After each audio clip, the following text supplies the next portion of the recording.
Salut tout le monde, j'espère que vous allez bien.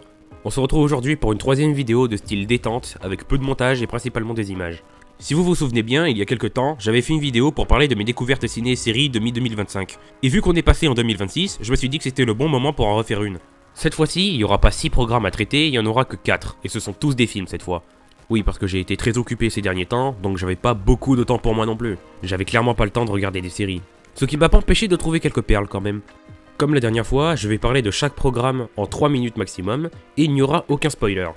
Même si bon, il y a un film en particulier dans cette vidéo, je doute fort que ça dérange quelqu'un si je le spoil. Mais on ne sait jamais. On commence avec Superman, réalisé par James Gunn. Alors ce film-là, je vous avoue que je me suis moi-même surpris en allant le voir, parce que Superman c'est vraiment pas un super-héros qui m'intéresse d'habitude. Mais en voyant les avis des gens qui étaient très divergents à son sujet, je me suis dit pourquoi pas aller le regarder. Et finalement, j'ai passé un bon moment devant. C'est loin d'être mon film de super-héros préféré, bien sûr, mais c'était quand même sympa. De prime abord, l'histoire du film n'a rien de spécial. C'est juste Superman qui agit en tant que super-héros à Metropolis depuis maintenant 3 ans, et qui fait face à Lex Luthor qui cherche à le faire tomber par tous les moyens. Pour moi, c'est la base de Superman ça, y a pas grand chose de spécial à en dire. Mais ça, c'est juste sur la forme, parce que même si je peux pas vous spoiler, je peux au moins vous dire que l'histoire du film a pas mal de profondeur. Car en plus de déjouer les plans de Luthor, Superman doit aussi tenter d'empêcher une guerre dans ce film. En même temps, pour un super-héros qui incarne l'espoir, c'est un petit peu normal qu'il essaye d'empêcher des gens de s'entretuer. Le tout en devant faire face au tribunal populaire, c'est-à-dire la population qui ne porte clairement pas Superman dans son cœur. Sans entrer dans le territoire du spoil, c'est tout ce que je peux vous dire sur l'histoire. Maintenant, parlons un peu des personnages. Alors déjà, il faut bien que vous compreniez un truc à propos de Superman, si je ne l'apprécie pas de base, c'est parce que je le trouve trop parfait et trop donneur de leçons d'habitude. C'est vraiment pas le genre de super-héros qui m'intéresse.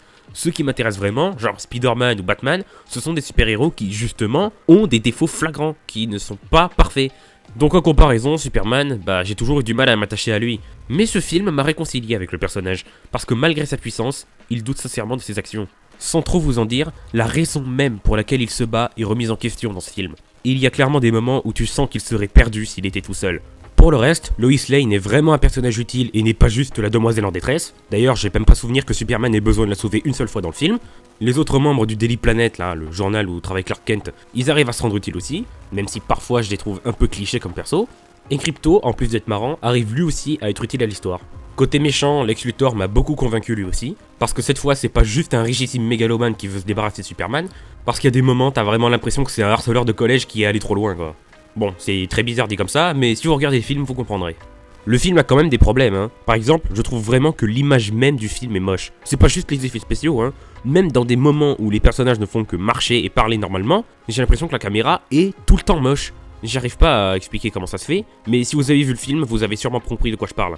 Et les musiques, je les ai pas trouvées transcendantes, alors que pourtant c'est James Gunn qui réalise, et lui, dans ses Gardiens de la Galaxie, il a toujours fait des musiques mémorables, mais cette fois, ça m'a pas vraiment convaincu. Mais malgré ses quelques défauts, le film Superman reste quand même très sympa et très inspirant. B-tiers. Ensuite, on a Les 4 Fantastiques, Premier Pas, réalisé par Matt Shakman et produit par Marvel Studios. Ce film-là, je l'attendais depuis un bon moment parce que Les 4 Fantastiques ont déjà eu droit à pas mal d'adaptations au cinéma, mais ça n'a jamais vraiment été grandiose. Mais ce film-là s'annonçait plutôt prometteur. Et après l'avoir vu, effectivement c'était bien. Le film se déroule dans un univers rétro-futuriste, c'est-à-dire que l'histoire se situe dans les années 60, mais on y voit quand même des tas de technologies futuristes. C'est un parti pris assez étrange, mais qui fonctionne très bien. Et l'idée de raconter cette histoire dans un autre monde que celui du MCU, ça permet d'éviter les questions du genre pourquoi les 4 Fantastiques n'étaient pas là pour arrêter Thanos par exemple. Côté histoire, on y suit le groupe de héros qui agit à New York depuis maintenant 4 ans et qui doivent faire face à une des pires menaces de l'univers Marvel, Galactus, le dévoreur de mondes. Que l'on avait déjà vu dans le film Les 4 Fantastiques et le Surfeur d'Argent, mais qui a été totalement ruiné. Cette fois-ci, je vous rassure, le personnage a été respecté, aussi bien dans son apparence que dans ses pouvoirs et ses objectifs. Mais en parallèle, Reed Richards et sa femme Suzanne s'apprêtent à avoir un enfant, donc ils doivent à la fois gérer un enfant qui aura sûrement des pouvoirs extraordinaires, et empêcher un titan de dévorer la Terre. Donc autant dire que la situation est assez tendue pour eux. Voilà ce qu'il en est pour l'histoire, maintenant parlons un peu des personnages. Alors pour Mr Fantastic, je vous avoue que je suis un peu mitigé. En termes de personnalité, c'est de loin l'adaptation du personnage qui respecte le plus les comics, avec un Reed qui pense parfois plus à ce qui est stratégiquement efficace qu'à ce qui est moralement acceptable. Mais d'un autre côté, même si j'aime bien Pedro Pascal, je pense pas que c'était lui le meilleur choix pour incarner le personnage. Je critique pas son jeu d'acteur, mais plutôt sa carrure. Et je parlerai même pas de ses pouvoirs élastiques qui sont juste sous-utilisés dans ce film, alors qu'en comics, Mr Fantastic arrive à faire des trucs avec ses pouvoirs que vous ne comprendriez même pas. Je trouve aussi que le traitement de Ben Grimm, alias La Chose, est un petit peu dommage. En termes de design, l'aspect comics a été très bien travaillé, je trouve vraiment qu'ils ont fait un boulot phénoménal dessus, mais le personnage a pas tellement d'importance que ça. Même son dilemme intérieur par rapport au fait qu'il ait changé d'apparence en recevant ses pouvoirs, on n'en parle pas autant que dans le film de 2003 qui lui au moins exploitait bien ce dilemme moral. Par contre, pour ce qui est de Susan Storm et de son frère Johnny, c'est de loin les deux meilleurs personnages du film. Le personnage de Susan arrive à nous impressionner autant de par sa détermination que de par sa puissance. Certains pourraient croire que c'est la plus faible de l'équipe, mais au contraire, c'est de loin la plus forte du groupe. Et il y a une scène en particulier dans ce film qui nous montre bien de quoi elle est capable. Quant à Johnny, en plus d'être drôle, c'est peut-être celui qui fait le plus d'efforts pour protéger sa famille. Je vous jure qu'il y a vraiment des scènes qui m'ont impressionné avec le personnage, même lui je m'attendais pas à ce qu'il puisse aller aussi loin pour atteindre son objectif. Après, niveau histoire, je vous cache pas qu'il y a quand même 2 ou 3 scènes qui m'ont frustré, et je cible notamment la fin, qui est assez étrange on va dire. Encore une fois, je peux pas vous en dire plus, mais regardez le film et vous comprendrez ce qui va pas. Malgré tout, Les 4 Fantastiques Premier Pas est un bon film, et c'est de loin le meilleur long métrage qui ait existé sur l'équipe pour l'instant. Et c'est pourquoi je pense qu'il mérite son B-tiers. On enchaîne avec Zootopie 2, qui est encore disponible au cinéma au moment où je vous parle. 9 ans après le premier Zootopie qui était excellent, Disney rempile avec un second opus tout aussi qualitatif. Cette suite se déroule à peine une semaine après le premier film, et nous explique que Nick et Judy ont encore bien du mal à former une équipe de choc. Il faut dire que d'un côté, on a Judy qui prend son devoir très au sérieux, mais qui est un peu trop surexcité à l'idée de le remplir correctement, et de l'autre, on a Nick qui ne prend pas grand chose au sérieux, et qui se passerait bien de ce devoir s'il le pouvait. Avec des standards pareils, on a du mal à croire que ces deux-là ont réussi à sauver la ville dans le premier film. Et pourtant, ils vont vite devoir trouver un terrain d'entente, car leur nouvelle enquête va les mener sur la piste de Gary Da Snake, qui est, comme son nom l'indique, un serpent. Ce qui paraît impensable vu que les reptiles sont interdits à Zootopie. Ce que je trouve vraiment cool avec ce film, c'est qu'il fait vraiment suite au premier, notamment par rapport aux aspects politiques qui sont abordés. Pour rappel, le premier Zootopie parlait de la cohabitation entre les prédateurs et les proies. L'idée générale, c'était que les animaux ont évolué, mais les préjugés demeurent. C'était compliqué de ne pas y voir une allégorie du monde réel. Et ce deuxième opus va encore plus loin, avec l'introduction des reptiles qui ne sont carrément pas admis en ville. Parce que dans le premier film, les prédateurs et les proies, il y avait des tensions entre eux, mais ils arrivaient quand même à cohabiter.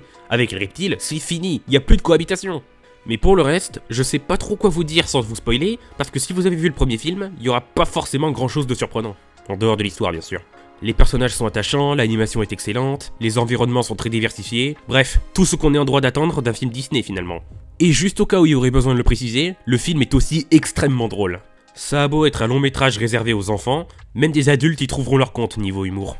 Mention spéciale à ce passage avec l'iguane qui court sur l'eau, j'ai failli en recracher ma boisson au cinéma. Je terminerai en répondant à une question que certains peuvent se poser, est-ce que Zootopie 2 est meilleur que le premier ? Alors, meilleur je ne sais pas, mais je vous garantis qu'il est au moins aussi bon. De toute façon, je ne suis pas allé voir cette suite pour voir si elle était meilleure que son prédécesseur.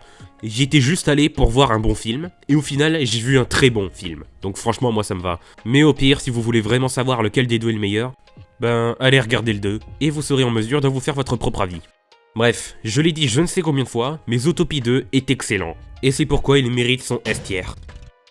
Et on termine avec Megamind, produit par DreamWorks. Alors certains seront surpris que je parle de ce film dans cette vidéo, vu qu'il est sorti en 2010, c'est-à-dire il y a quand même 16 ans maintenant. Et pourtant, ce n'est qu'en août 2025 que je l'ai découvert pour la première fois. Avant que je ne le regarde, on m'a dit que Megamind était un excellent film de super-héros. Et après l'avoir vu, je me suis rendu compte que rien n'était plus faux. C'est pas juste un excellent film de super-héros, c'est un des meilleurs films de super-héros qu'il m'a été donné de voir un jour. Pour être clair, le film se veut être une parodie du genre super-héroïque. On reprend des codes des films de super-héros et on les modifie pour faire quelque chose de plus ridicule et de plus drôle aussi. Certains penseront que c'est une mauvaise idée, mais l'histoire m'a prouvé plus d'une fois que les parodies peuvent parfois être meilleures que les films qui se prennent à 100% au sérieux. Et Megamind n'a fait que me le prouver une fois de plus. Pour parler un peu du scénario, on y suit la rivalité entre Megamind, un extraterrestre très intelligent voué à la vilainie, et Metroman, le super-héros protecteur de Metro City. Et oui, le personnage principal dans ce film, c'est le méchant. Enfin, du moins, c'est ce qu'on pourrait croire à première vue. Parce que quand on regarde le film, on se rend rapidement compte que Megamind n'a pas grand chose d'un super vilain. Il a beau avoir la peau bleue, un intellect incomparable et un rire digne d'un méchant de dessin animé, pour le reste, il est surtout maladroit et pas franchement original dans ses idées. Même son but ultime n'est pas vraiment digne d'un super méchant. Dominer la ville ne l'intéresse pas tellement. Ce qu'il veut surtout, c'est affronter son rival de toujours. Et tant mieux à vrai dire qu'il ne cherche pas tellement à gagner, parce que c'est surtout un gros loser. Parce que c'est rapidement impliqué dans le film qui passe son temps à perdre face à Metroman qui est juste imbattable. Et c'est tout ce que je vous dirai sur l'histoire. Alors je sais que le film est sorti il y a 15 ans, bientôt 16, mais il y a quand même des gens qui ne l'ont toujours pas vu, et je veux vraiment éviter de leur spoiler parce que ce film mérite clairement que vous le découvriez par vous-même. En dehors de Megamind et de Metroman, le film a aussi d'autres personnages intéressants, comme Roxanne, la femme en détresse qui s'est tellement fait kidnapper que plus rien ne peut l'impressionner. Quant à Hal, le caméraman, c'est un personnage qui m'a pas mal surpris. Encore une fois, je vous en dirai pas plus, mais il a plus d'importance dans l'histoire qu'on pourrait bien le croire. L'animation est excellente, et ça me surprend parce que j'ai vu des images du film Megamind 2, la suite sortie en 2023, et étonnamment c'est le premier film qui est le mieux animé, et de très loin. J'ai encore du mal à croire qu'un film sorti en 2023 arrive à faire pire qu'un film sorti en 2010. En termes d'animation en tout cas. C'est aussi impressionnant qu'inquiétant. Et pour finir, j'aimerais parler vite fait du doublage. Alors je sais que sur cette chaîne, j'ai surtout été partisan de la VF, mais cette fois-ci, je vous conseille vraiment de regarder le doublage original. Alors, ne me faites pas dire ce que je n'ai pas dit, le doublage français est correct. Franchement, il n'y a pas grand chose à en redire. Mais le doublage anglais, lui, est juste excellent. Il faut dire qu'en VO, on a un très gros casting, et ils ont eu raison de miser dessus. C'est vraiment le genre de film, même si vous l'avez déjà vu en VF, je vous conseille de le revoir en VO, au moins une fois. En conclusion, Megamind est un film réussi de bout en bout. Drôle, touchant, très bien animé, très bien raconté, très bien tout en fait. C'est clairement le meilleur film que j'ai vu en 2025. C'est donc pourquoi je le classe lui aussi en S tier. Et voilà, on a fait le tour de mes découvertes ciné et séries en 2025. Heureusement, il y avait beaucoup plus de positifs que de négatifs. Et tant mieux à vrai dire parce que des films et des séries pourries, j'en ai vu beaucoup trop ces dernières années. Est-ce que 2026 va bien s'en sortir? J'en sais rien. Ce qui est sûr, c'est qu'il y a quand même quelques programmes prévus cette année qui m'intéressent pas mal. Seront-ils à la hauteur des attentes placées en eux? Seul l'avenir nous le dira.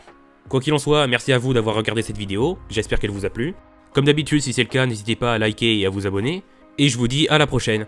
Ciao!